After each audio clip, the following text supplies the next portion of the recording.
36 जिल्हे, 36 बातम्या. News G9 Maharashtra. उत्तर तुमच्या प्रश्नांची.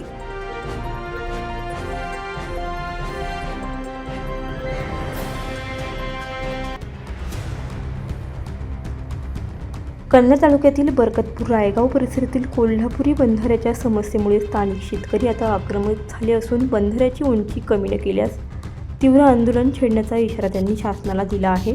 अतिवृष्टीच्या काळात बंधाऱ्यामुळे मोठ्या प्रमाणात पाणी साचत असल्याने शेतजमिनींमध्ये पाणी शिरून पिकांचं नुकसान होत असल्याचा आरोप शेतकऱ्यांनी केला आहे.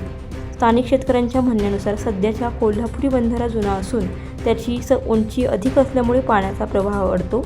त्यामुळे दरवर्षी पावसाळ्यात शेकडो एकर शेती पाण्याखाली जाते. अनेक शेतकऱ्यांचे पिकांसह पीक मातीचेही नुकसान होत आहे. त्यामुळे केवळ दुरुस्ती न करता नवीन कमी उंचीचा बंधारा उभारण्यात यावा अशी मागणी ग्रामस्थांनी केली आहे. या संदर्भात शेतकरी सुरेश घुले, गणेश घुले, शांताराम रामदास, गणपत घुले, काकासाहेब घुले, कारभारी घुले, विलास सोनणे, संतोष पारखे, मधुकर शिंदे, कैलास घुले, रघुनाथ सोन्ने, दीपक सोन्ने मोरे, कैलास मोरे, रघुनाथ सोन्ने व रेवलनाथ सोन्ने यांनी प्रशासनाकडे वारंवार निवेदने देऊन लक्ष वेधले आहे. दरम्यान आमदार संजना जाधव यांनी येत्या 10 ते 12 दिवसांत बंधाऱ्याच्या दोन्ही बाजूंचे खड्डे भरण्याचे काम करण्यात येईल अशी मागणी दूरध्वनीद्वारे दिली आहे. मात्र स्थानिक शेतकऱ्यांनी स्पष्ट शब्दात सांगितले की फक्त खड्डे भरण्याचे काम करून चालणार नाही, बंधाऱ्याची उंची कमी केली नाही तर आम्ही तीव्र आंदोलन करू. त्यामुळे प्रशासनाने तातडीने कायमस्वरूपी उपाययोजना करून शेतकऱ्यांच्या मागण्यांकडे गांभीर्याने लक्ष द्यावे अशी मागणी परिसरातील नागरिकांकडून केली जात आहे.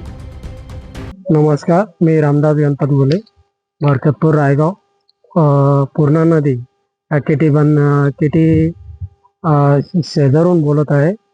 तर आमच्या शेजारील नदीमुळे झालेलं नुकसान हे वारंवार दरवर्षी होत आहे. शासन दरबारी तक्रार करूनही शेतकऱ्याचं आतून नुकसान होत आहे आणि ह्या केटीचा काहीतरी शासन दरबारी सोक्षमोक्ष लावावे ही आमची सर्व शेतकऱ्याची मागणी आहे. आणि जे काही नुकसान झालेलं आहे ते शासनाने त्वरित शेतकऱ्याच्या अंमलबजावणी करून सोक्षमोक्ष लावण्याचा प्रयत्न करावे. जर आमच्या शेतकऱ्याचे प्रश्न सुटले नाही तर आम्ही सर्व शेतकरी आंदोलनाच्या दिशेने वळू किंवा आंदोलनाचा विचार करू एवढं सांगून